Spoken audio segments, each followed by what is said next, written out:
morning! Welcome sa mga future homeowners natin, future buyers and investors.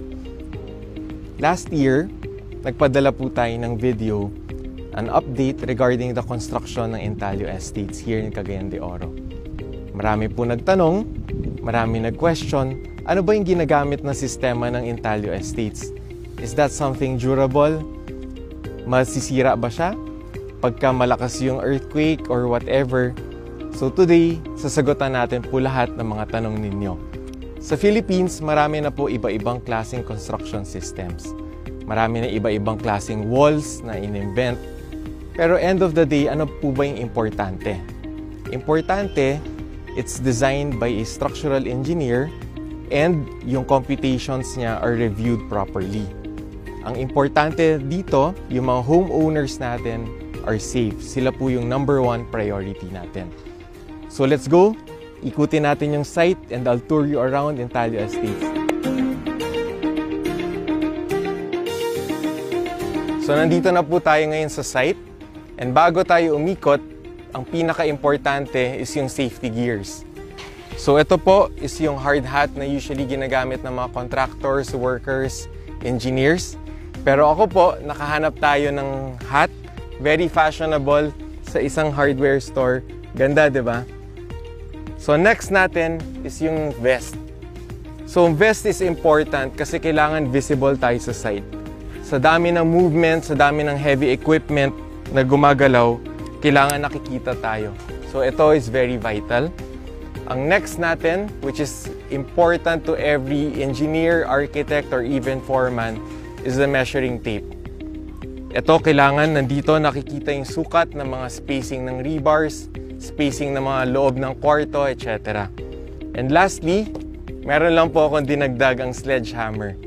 So minsan pag makulit yung mga tao, ito pwede gamitin, biro lang, hindi pwede. So gagamitin po natin ito mamaya for a certain purpose, a certain reason. Meron kaming papakita kung ano yung strength ng mga ginagamit natin materyales. So tara, punta tayo. So as mentioned earlier, maraming iba-ibang klaseng wall systems or construction systems na ginagamit. And isa sa pinaka-widely used dito sa Philippines is the conventional way. So ito po, papakita ko lang sa likod kung paano nag-work ang isang conventional construction with columns and beams. So nauuna ang columns and beams with this rebar na may mga ties sila, okay? And then ilalagay po sila sa loob nitong box. So itong tinatawag natin na formworks comes in different ways. So meron ginagamit ng mga plywood, may phenolic board, even steel. So depende siya sa use or sa kailangan ng contractor. Pero ang isang ganito, ang use lang niya siguro mga 3-4 times, maximum na po yun. And then kailangan po ulit nila gumawa ng bagong formworks. Ang buong columns and beams acts as the structure itself, meaning siya po mismo yung nagsusupport sa buong bahay. So regardless kung 2-story siya, single story, or even multiple story, pwede po siyang gawin. And then, ito na po yung pinaka-famous natin na hollow block. Okay? So ang isang standard size ng hollow block is 8 by 16 inches. And ang paglatag sa kanya is staggered. Parang ganito po. So bakit ginagawang ganyan? Ang purpose na lang po niya is para i-envelope yung structure natin. So it's not something na load-bearing, hindi po siya kumakarga ng weight. As mentioned, ang columns and beams na po ang nagkakarga ng lahat. So every 3 layers, nilalagyan rin po siya ng rebar. So bakit importante yung rebar? Kasi kailangan ng structure ng flexibility. If concrete lang siya, it's too brittle. Pagka steel naman, malakas siya sa tensile or pag sinistretch, pero pagka kinocompress, mahina naman po siya. Pero pagka kinombine ng dalawang produkto, ang steel and ang concrete, mas matibay siya, mas flexible. So ang isang hollow block, ang strength po niya is nagre-range from 500 to 750 PSI. So ano pong ibig sabihin ng PSI? Marami nagtatanong. Ang PSI, ibig sabihin is pounds per square inch. So ibig sabihin, for every square inch natin, may 500 pounds na pwede ilagay doon na load. Ang columns and beams na conventional, ang average niya is nasa 2,500 to 3,000 PSI naman po. So ganun po nag-work ang conventional. And bakit siya mas ginagamit is because kung iba-iba yung designs ng kliyente, iba-iba yung designs ng mga bahay, mas flexible po ito kasi hindi siya restricted to one form. So ito, very flexible. So sasagutin na natin yung mga tinatanong ng mga tao. Malalaman nyo na anong precast, anong ibig sabihin, saan siya ginagawa, paano siya ginagawa. So bago natin ipakita yung detail ng precast, bibigyan ko muna po kayo ng history. Saan ba nanggaling ang precast? So ang precast na word is dalawa. So pre and cast. So ibig sabihin, ginawa na siya bago ikabit. So, ang advantage niya is may controlled environment like this one sa likod. Dito po lahat ginagawa, mga walls, mga slabs, etc. Compared dun sa conventional na on-site ginagawa. So, let's go to history. History 101 po tayo. So, back nung days ng Romans, ginagamit na po nila ang precast. Magugulat tayo. So, ang earliest form of concrete is a mixture of crushed limestone, crushed stone, and sand, water. So, nilalagay po nila sa molde, kaya nagkakaroon sila ng mga columns, nandyan yung Colosseum, nandyan yung mga Parthenon, lahat ng mga nasa history class natin, lahat po yan gawa sa precast. Noong 1905, isang engineer from Europe, dinevelop niya yung precast for walls. And doon, nag-expand, ginamit na po siya sa Europe, sa Asia, and sa Amerika.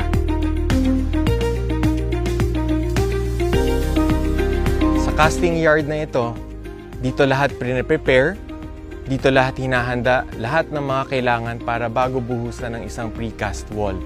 So kung makikita natin, nandyan na po yung mga steel frames, down to the last down to the last measurement.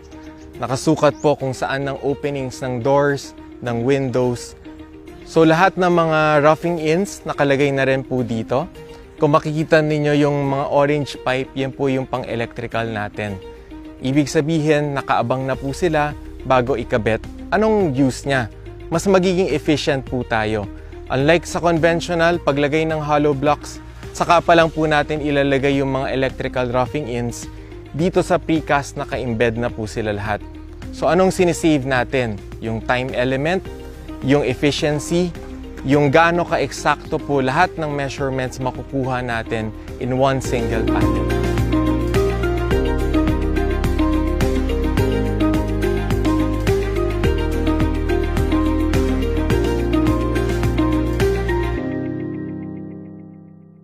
So, vest is important kasi kailangan visible tayo sa site.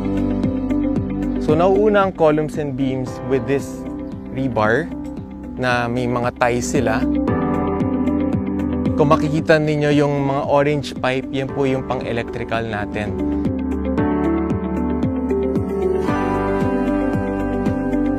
Sa kahit anong development, isa sa pinaka-importante and lagi na mi-miss out isang land development portion.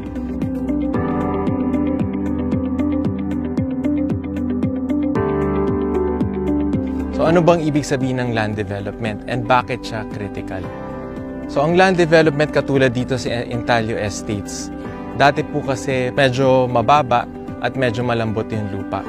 So ang ginawa natin para makatayo yung mga bahay, nagpasok po tayo ng mga soil, nag-embankment tayo. And kung makikita nyo sa likod, more or less nasa 1.5 meters na po yung taas ng in-embank natin compared sa height ko. If ang soil natin is malambot and hindi po siya well compacted, lulubog at lulubog yung bahay. Eventually, after ilan buwan, dyan po makikita yung mga cracks na mga walls, even yung mga finishing natin, yung mga tiles, and eventually, pwede po masira yung buong bahay. So, paano pong methodology ng land development? Sa land development, every 16 inches, pinapatong yung lupa. So, hindi pwede umangat ang isang lift natin na hindi nako-compact ang isang 16-inch na tambak. Kasi sa 16-inch na yon, pag dumaan ng pison, yung heavy equipment na pangpatag, bumabagsak siya to 0.3 or 12 inches. So imagine, kailangan natin ma-achieve yung compaction rate na 95 to 100%. If hindi po natin achieve yung 95 to 100%, we have to redo it. So ganun po ka-critical ang land development, land preparation in terms of house construction.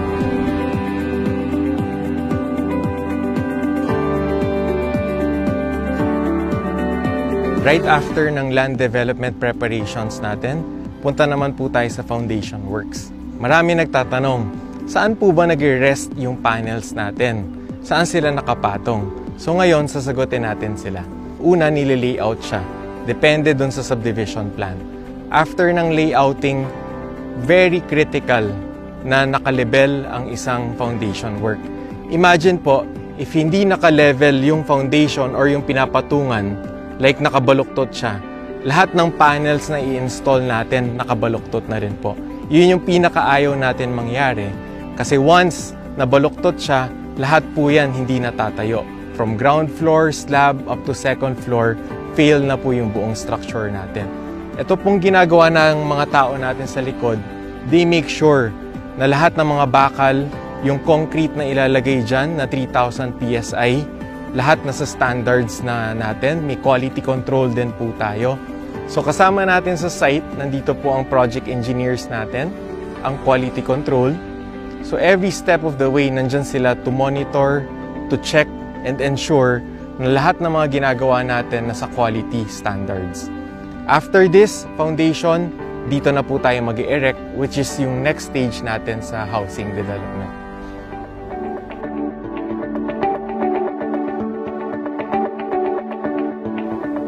For me, precast concrete is a technique in reinforced concrete construction that utilizes industrial methods.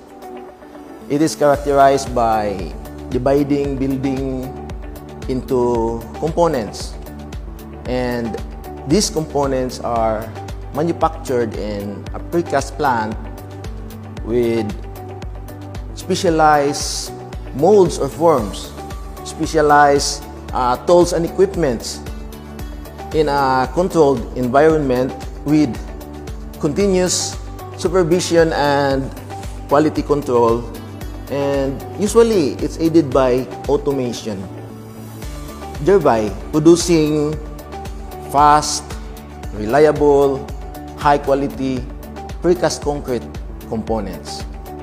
And then it is transported to the project site for assembly.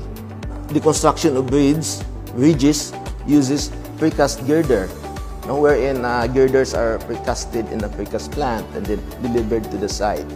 Some high-rise building utilizes precast components such as precast slabs. We have hollow core, we have precast AM slabs, we have precast wall. So they are actually in use now, and they can be manufactured at a high quality, as I have mentioned. This particular project is building structure. The design philosophy of this project, as I learned, is using a shield system, not a frame system. Okay. In the frame system, this is what we noticed, that the reinforcement is lumped and then placed in a structure called beams and columns. In the shield, the reinforcement are spread into the panel system. So you have a reinforcement that is spread all over the surface area of the building.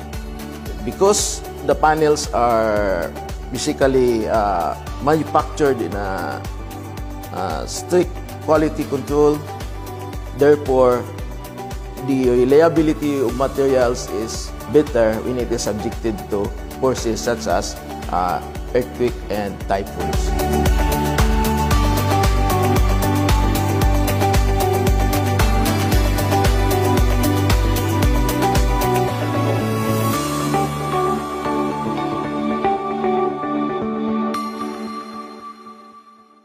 Sa kahit anong development, isa sa pinaka-importante and lagi nami-miss out isang land development portion. Right after ng land development preparations natin, punta naman po tayo sa foundation works. After ng layouting, very critical na nakalibel ang isang foundation work. Precast concrete is a technique in reinforced concrete construction that utilizes industrial methods.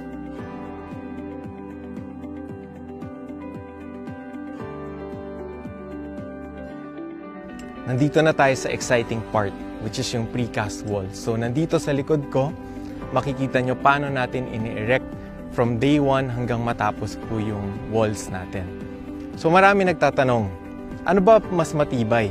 Yung conventional na columns and beams or ang precast? So balik lang tayo doon sa in-explain kanina.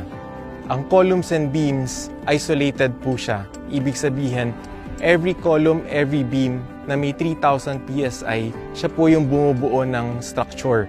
And then nilalagay na lang po yung hollow block na wall, which is yung sabi nga po natin kanina, 500 to 750 PSI. Kumpara dito sa wall system natin, ang wall system natin is load-bearing as a whole. Ibig sabihin, yung buong structure, sinusuportahan niya yung sarili niya. Kaya po yung walls natin are designed at 4,000 PSI. So imagine the difference of 750 PSI compared to 4,000 PSI. Ganyan po kalakas. And kanina, mapapakita rin po sa video, as explained earlier, ang design ng housing natin is reinforced concrete, meaning it's a mixture ng rebars, ng bakal, and ng konkreto. Pag nilagay natin or ni-fuse natin sila together, magiging sobrang tibay siya na kahit mga earthquake or even mga typhoons na malalakas, kaya niya i-withstand yung mga forces na po yun. Sa strength and design ng mga panels natin, definitely magiging mabigat siya. And para kargahin ng isang panel, kakailanganin ng tulong ng isang heavy equipment. Ito po yung tinatawag natin na 25-tonner crane. So ngayon, papakita natin paano nililift ang isang panel and paano rin po siya kinakabit. As you witnessed, it took only 5 to 10 seconds para malagay yung isang precast wall. Again, comparing it to the conventional way, it takes several days kasi layer by layer po siya inaangat. And kung mapapansin ninyo, yung dalawang gentlemen na sa likod ko, sila lang po yung kailangan na manpower natin sa site for us to erect a certain wall.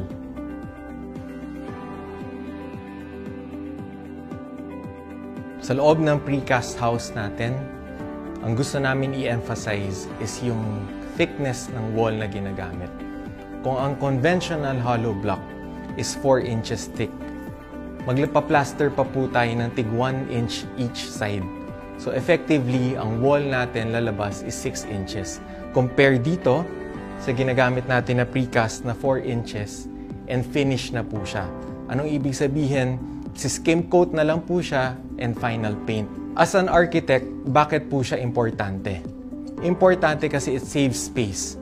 More space for the buyers, the better. As long as hindi natin kino-compromise yung strength ng structure, pagka mas maganda, mas malaki, mas usable, much better for them.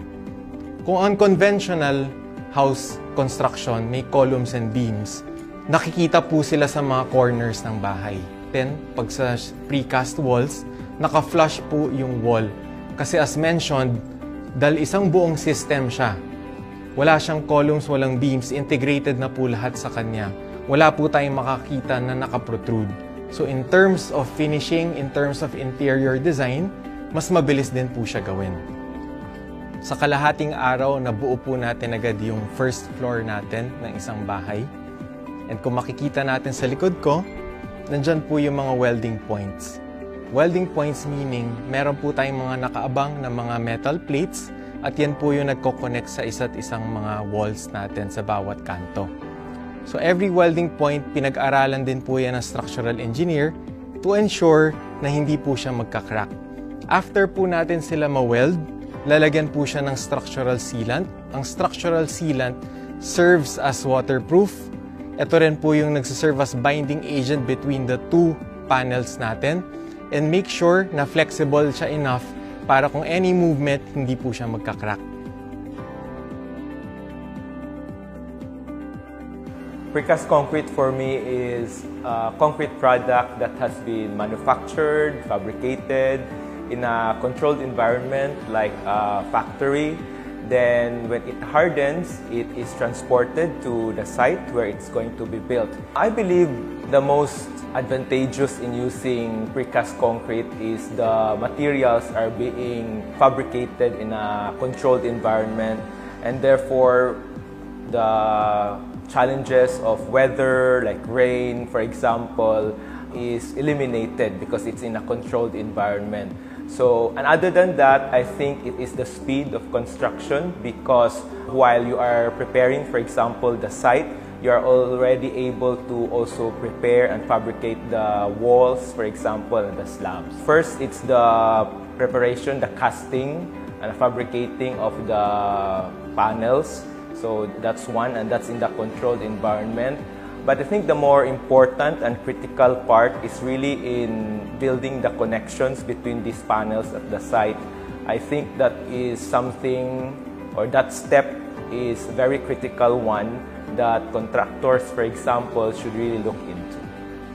Probably one reason is it's also not cheap, no? It's rather financially challenging to set up a plant where you can cast, fabricate the concrete. You also need space. The other is the need to transport the casted or precast elements into the site, which may need a big transportation facility or equipment. And at the site, you may also need to employ or to use cranes, which may not also be so cheap for some contractors. I cannot generally say that traditional concrete and precast concrete which is better, because it really depends on the design, on how it is being designed in detail. So yes, it's a good option because the quality control is more or less assured, particularly in fabricating, casting the panels. I have briefly reviewed the document sent by Intalio, and I saw that earthquake analysis is actually included in the report, which is good. Clearly, the earthquake loads, for example, are really considered in the design of the Intalio houses. So anong advantage and disadvantages ng isang precast wall systems? So ang first advantage niya is yung time element. Kung makikita natin, half day tapos po yung isang bahay natin, compared to conventional na it will take several weeks to do and accomplish. Pagka-time, ang kadikit po niya is yung cost element natin. Cost kasi yung materials natin, mas less yung wastage. Kasi controlled environment yung pinaggagawan ng precast natin kaysa yung nasa on-site lahat, and mas subject siya sa mga hindi natin ma-prevent na mga circumstances or mga errors. And lastly, yung strength. So kanina, pinakita ko po bakit ako may sledgehammer. So ngayon gagamitin natin para ipakita ang difference sa strength ng normal CHB versus yung precast wall system natin. So subukan natin. So ito yung CHB natin na 4 inches. Hammer, kahit ako lang po yung mag-slam, sira po siya agad. Isa pang beses para sigurado. Tapo siya agad. So if pumunta naman po tayo sa precast natin, itong dalawa are samples ng precast. So kahit ano, gaano kalakas ko siya tamaan, tignan po natin paano siya madedent or paano po siya masisira. So simulan na natin. So kahit gaano kalakas ko siyang tamaan, hindi po siya nagbe-break or even nagka-crack. Yeah. So after discussing yung advantages ng precast wall systems, ano po ba ang disadvantages niya? So ngayon ipapakita ko sa inyo anong disadvantages. So halos lahat kasi advantage eh. Wala naman pong isang wall system na walang problema. Pero ang problema niya actually is a good problem because ang issue lang dito is kailangan mag-invest sa mga heavy equipment. Kung nakikita ninyo dito yung 25-tonner crane natin, kailangan po siya investan. Easily, kailangan mo po ng 2 minimum. And then, meron din po tayong tinatawag dito na prime mover Dito po kasi tinatransport yung mga panels natin from the casting yard. So anong disadvantages natin? Cash flow in terms of initial out, dahil malaki yung requirements for the equipment. Yan po yung disadvantages. Kailangan meron po tayong allot na malaking enough funds para ma-provide natin ito. Kasi if hindi, magre-rent tayo, mas mapapamahal. So bottom line, as a developer, pag titignan natin yung disadvantages and advantages, if mag-allot lang po tayo ng enough funds para ma-provide itong mga heavy equipment natin, overall, mas malaki po yung savings natin. So ang tinitignan natin dito is a more holistic approach para po mas maganda, mas efficient, and mas matibay yung bahay na dinideliver para sa inyo. Here at Intalio Estates, Cagayan de Oro, our main goal is to deliver beyond ordinary projects, beyond ordinary homes for our valued clients. Hindi po namin sinasabi na yung construction system is already perfect or it's the best in the market. Marami pa kaming things to improve on. Marami pa kaming kailangan ayusin, pero with your comments and suggestions, feel free to ask Architect Carter. Daghang salamat.